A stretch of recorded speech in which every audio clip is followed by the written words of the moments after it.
नमस्कार, श्री स्वामी समर्थ. स्वामी ओम सर्वांना. बघा, बऱ्याच ताईंनी मला विचारलं होतं की ताई, कुंचम सेवेची 16 शुक्रवार किंवा 16 दिवसाची सेवा ही कशी करायची, काय करायची, का आपण ती करायची, त्याच्या मागे जी काही मांडणी आहे किंवा त्याच्या मागे जो काही उद्देश आहे तो काय आहे, कसा करायचा. बघा, दरवेळेस मी तुम्हाला कुंचम घ्या किंवा कुंचम सेवा करा ही सांगतच असते, ज्यामध्ये सुंदर अशी माता लक्ष्मी आणि व्यंकटेश भगवानांची सेवाही होत असते. पण याच्या बऱ्याच ताईंना खूप सुंदर असे अनुभव आलेले आहेत आणि त्याचबरोबर या सुंदर अशा कुंचम सेवेचे अनुभव जर का तुम्हाला सुद्धा घ्यायचे असतील तर त्याची संकल्पयुक्त सेवा जी 16 शुक्रवाराची असते आणि त्याचबरोबर 16 दिवसाची असते ही मी तुम्हाला आजच्या व्हिडिओमध्ये नक्कीच सांगणार आहे. बघा, आजच्या ह्या व्हिडिओचा उद्देश तुम्हाला ही सेवा करायला लावणे हाच आहे. हा सगळ्यात मोठा हेतू आहे. कारण बऱ्याच वेळेस माझ्या आयुष्यात सुद्धा मी जर का बघितलंय तर माता लक्ष्मीच्या फक्त 2 सेवा मी आत्तापर्यंत ज्या केल्या आहेत त्याचे अप्रतिम असे अनुभव मला मिळालेले आहेत आणि त्याचबरोबर तुम्हाला सांगते त्या अनुभवातून मला प्रचितीसुद्धा खूप सुंदर आलेली आहे. त्या प्रचितीमध्ये सगळ्यात महत्त्वाचं म्हणजे जसं मी तुम्हाला खूप आधीपासून सांगत आलेली आहे की खूप आधीपासून सांगितलेलं आहे की जसं अगदी 8वीपासून किंवा जेव्हा लहान असताना आपल्याकडे ते पुस्तक असायचं, वैभव लक्ष्मीचं असं एक उभं पुस्तक असायचं, ते मला कोणीतरी बोलवलं होतं त्यांच्या उद्यापनाच्या वेळेस आणि तिथे मी बाहेर आउट ऑफ महाराष्ट्र राहत होते आणि त्याच्यामुळे मला ते पुस्तक हिंदीमध्ये मिळालं. मी ते वाचलं, मी ती सेवा केली, पूजन वगैरे केलं, सगळं केलं. आणि तेव्हा काय 8वीत वगैरे असताना किंवा तेव्हा काय अशा खूप मोठ्या इच्छा असतात किंवा नसतात अशातला भाग नाही. पण हो, आयुष्यात पॉझिटिव्हिटी म्हणा किंवा आयुष्यात आपल्याला काय अचीव करायचं आहे हे मार्ग उघडत गेले आणि त्याचबरोबर बऱ्याचशा गोष्टी असतात, कधी काही छोट्या मोठ्या इच्छा असतील, अगदी बोळ्या बाबड्या गोष्टी असतील, त्यासुद्धा पूर्ण व्हायच्या. पूर्ण म्हणजे खरंच पूर्ण व्हायच्या असे छान अनुभव मला आलेले आहेत. तर लहानपणापासून जर का मला वैभव लक्ष्मी मातेची एवढी छान अशी प्रचिती आलेली आहे तर कुंचम सेवेने तर नक्कीच आली आहे, मी तुम्हाला सांगेल. कारण कुंचम सेवेमुळेच आणि त्याचबरोबर आपले स्वामी आहेत आणि स्वामीच लक्ष्मी स्वरूप आहे, स्वामी सर्वस्व आहेत, ते ब्रह्मांड नायक आहेत, त्यांच्यातलंच एक रूप म्हणजे लक्ष्मी रूप आहे. म्हणूनच जेव्हा स्वामी नव्हते तेव्हा लक्ष्मी माता होती आणि तिने दरवेळेस सुखामध्ये दुःखामध्ये सगळ्या गोष्टींमध्ये तिने तारून सगळ्या गोष्टी केल्या आणि माता लक्ष्मीनी अगदी लहानपणापासून ह्या व्रताची म्हणजे आपण सांगतो ना की अजूनही बरेच जण आहेत त्यांना वैभव लक्ष्मी व्रत कसे करतात, काय करतात हे अजून माहितीच नाही आहे. त्यामुळे तुम्हाला मी सांगते की अजूनही तुम्ही केलेलं नाही आहे किंवा नाही तर नक्कीच करा. पण त्याचबरोबर या दोन्हीमध्ये अष्टलक्ष्मी किंवा त्याचबरोबर विष्णू भगवानांची सेवा जेव्हा आपण करतो त्याचे भरपूर असे सुंदर परिणाम मिळतात. आता बघा, सगळ्यात महत्त्वाचं वैभव लक्ष्मी व्रताबद्दल जर का सांगितलं तर वैभव लक्ष्मी व्रताचं कसं आहे की तुम्ही अगदी 5 शुक्रवार करा, 11 करा, 21 करा, तुम्हाला त्याचे अप्रतिम असे अनुभव अगदी पहिल्या दुसऱ्या शुक्रवारी नक्कीच मिळतात आणि मी स्वतः ते अनुभवलेले आहेत. म्हणून मी तुम्हाला सांगते की तुम्ही नक्की करून बघा. कारण त्यामध्ये अष्टलक्ष्मीचं पूजन होत असतं, अष्टलक्ष्मीचं पूजन होतं. कारण अष्टलक्ष्मी म्हणजे अगदी 8ही दिशातून तुम्हाला सुख, समृद्धी आणि सौख्य मिळतं, धनधान्याने अगदी आनंदाने भरभराट होत असते. पण त्याचबरोबर लक्ष्मी कुंचमची जी सेवा आहे या सेवेने माता लक्ष्मीची तर सेवा होतेच होते, त्याचबरोबर तुम्हाला सांगते त्याचबरोबर विष्णू भगवानांची पण सेवा होते. म्हणून याने माता जास्त प्रसन्न होत असते, खूप जास्त प्रसन्न होते. कारण माता लक्ष्मीचं कसं आहे की जिथे विष्णू पूजन जास्ती, जिथे नारायणाचं पूजन जास्ती, तिथे माता लक्ष्मी ही कायम प्रसन्न असते. कारण कोणत्याही स्त्रीला किंवा कोणत्याही आपण असं म्हणू शकतो की एका बायकोला असंच वाटतं की तिच्या तिच्या नवऱ्याचं जे नाव आहे ते प्रसिद्ध व्हावं किंवा चांगलं नाव असावं हे आपल्याला वाटतंच. तसं देवी देवतांमध्ये जरी विचार केला तर या गोष्टींच्या खूप अशा कथा आहेत, असे कथन आहेत ज्यामध्ये लक्ष्मीनारायण, महादेव पार्वती अशा पद्धतीच्या भरपूर कथन आहेत ज्याच्यामध्ये आपल्याला वेगळ्या वेगळ्या गोष्टी ऐकायला समजायला मिळतात. म्हणूनच लक्ष्मीनारायणाचं पूजन जेव्हा एकत्र होत असतं त्या पूजनाने आपल्या आयुष्यात सुख, समृद्धी, भरभराट हे नक्कीच भरून येतं.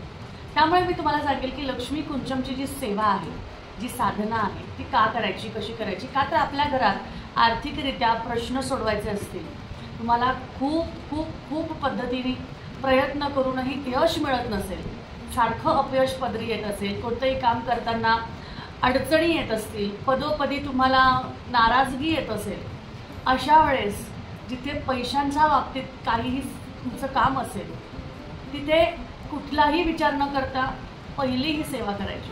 मग त्यासाठी शुक्रवारची वाट बघायची का, तर नाही, कोणत्याही क्षणी कोणत्याही दिवशी करू शकता. पण सुरुवात करण्यासाठी किंवा संकल्पयुक्त करण्यासाठी ही 16 शुक्रवारची करायची आहे. आता बघा, 16 शुक्रवारमध्ये पहिल्या शुक्रवारी तुम्हाला ही सेवा लक्ष्मी मातेचा समोर फोटो ठेवायचा आहे, कलशाची स्थापना करायची आहे, कलशाला छान वेणी वगैरे घालायची आहे, मुखवटा असेल तर मुखवटा घालायचा आहे. त्यानंतर मधोमध चौरंगाच्या मधोमध लक्ष्मी कुंचमची सेवा 16 वेळा श्री सुक्ताचं पठण, 16 वेळा महालक्ष्मी अष्टकाचं पठण, 16 वेळा तुम्हाला लक्ष्मी स्तोत्राचं पठण आणि त्याचबरोबर 16 माळी महालक्ष्मीच्या मंत्राचा जप करायचा आहे. या गोष्टी करणं गरजेचं आहे. त्याचबरोबर एकच गोष्ट तुम्हाला वाचायची आहे अजून एक, ती म्हणजे व्यंकटेश स्तोत्र संस्कृतमधील 21 वेळा. व्यंकटेश स्तोत्र संस्कृतमधील 21 वेळा. ही सेवा साधारणतः करण्यासाठी 1.5 ते 2 तास लागतात. या सेवेमध्ये तुम्हाला एका वेळेसच ही सेवा करायची आहे. मग ती तुम्ही ब्रह्ममुहूर्तावर करा किंवा संध्याकाळच्या वेळी करा. संध्याकाळी 4 नंतर, म्हणजे संध्याकाळी 4 नंतर तुम्ही करू शकता. 6-6:30 पर्यंत तुमचं सगळं होऊन जाईल. खूप सुंदर सेवा आहे. कलश स्थापना करायची आहे. 16 दिवस सलग करणार असाल तर ही सेवा मांडणी तशीच ठेवायची.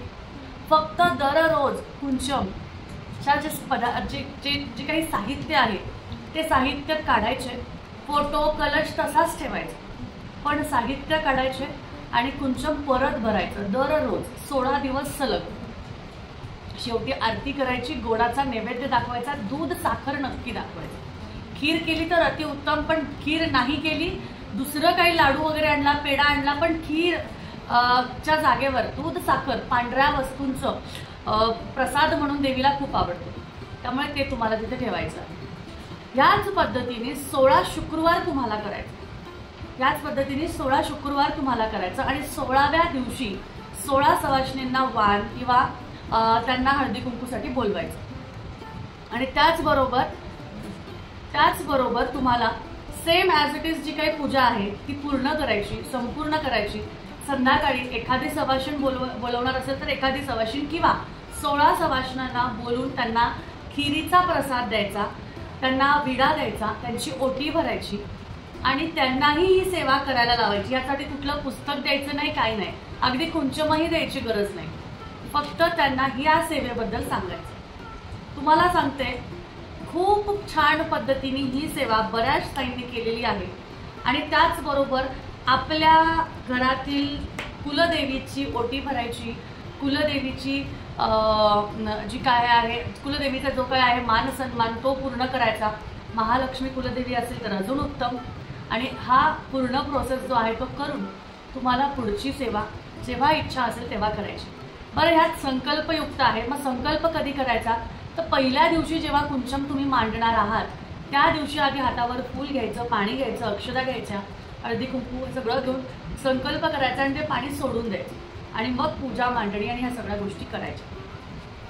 आता यामध्ये तुमच्या लक्षात राहिलं असेल काय काय वाचन करायचं, काय काय नाही, तर वाटलंच तर मी डिस्क्रिप्शनमध्ये लिहून देते. त्या पद्धतीने तुम्ही ही सेवा करू शकता. सलग 16 दिवस करायची असेल तर सुरुवात शुक्रवारपासून करायची आणि मग 16 दिवसाला उद्यापन करायचं. आणि शुक्रवारी करायची असेल, फक्त शुक्रवार करणार असाल तर 16 शुक्रवार तुम्ही करू शकता आणि 16व्या दिवशी उद्यापन. मध्ये अडचण आली, पाळी आली, सुतक आलं, सोयरं आलं, जे काही असेल तो शुक्रवार सोडून द्यायचा. उपवास केला नाही केला काही हरकत नाही, कारण तो आपण मोजणारच नाही. ठीक आहे. सर्व प्रश्न मी याच्यात सांगितलेले आहेत, प्रश्नाची उत्तरं तुम्हाला सांगितलेली आहेत. अगदी तुम्हाला काही याच्यातून अजूनही काही विचारायचं असेल तर 100% खाली कमेंट बॉक्स ओपन आहे. आणि प्रश्न जरी नसला तर कमीत कमी जय महालक्ष्मी किंवा महालक्ष्मी माता की जय किंवा ओम महालक्ष्मी नमो नमः एवढं तरी कमेंटमध्ये तुम्हाला लिहायचं आहे. त्याशिवाय व्हिडिओ सोडून जायचा नाही. नवीन असाल तर ह्या सेवेबद्दल अजून जाणून घेण्यासाठी आपल्या चॅनलला इथे सबस्क्राईबचं बटन आहे, खाली काळ्या रंगामध्ये सबस्क्राईबचं बटन असेल त्याला क्लिक करून ठेवा. क्लिक केलं ना की असा एक ॲरो येईल, त्यावर दाबायचं, म्हणजे ऑल व पहिल्या ऑप्शनमध्ये ऑल येईल, त्या ऑलला क्लिक करा. म्हणजे जेव्हा कधी मी व्हिडिओ टाकते किंवा जेव्हा कधी मी काहीही तिथे व्हिडिओ किंवा लाईव्ह करते तेव्हा तुम्हाला लगेच कळेल की रोहिणीताई आलेली आहे आणि आता आपल्याला छानपैकी नवीन असा अनुभव किंवा कुठली तरी सेवा किंवा आपल्यासाठी छान अशा गोष्टी ताईंनी आणलेल्या आहेत. त्यामुळे चला, आजचा व्हिडिओ तुम्हाला आवडला असेल आणि याबद्दल अजून काही प्रश्न असतील 100% कमेंट बॉक्स तर ओपन आहेच, पण दिलेल्या व्हॉट्सॲप नंबरला सुद्धा, इथे दिलेला नंबर आहे त्या व्हॉट्सॲपला नंबरला सुद्धा तुम्ही कॉन्टॅक्ट करून मला प्रश्न किंवा काहीही असेल ते विचारू शकता. तर अशा सुंदर या सेवेतून मी आता तुमचा निरोप घेते. आजची सेवा माता लक्ष्मी आणि स्वामींचरणी अर्पण करते आणि तुम्हाला निवेदन करते की लवकरात लवकर ही सेवा तुम्ही तुमच्या घरी सुरू करावी.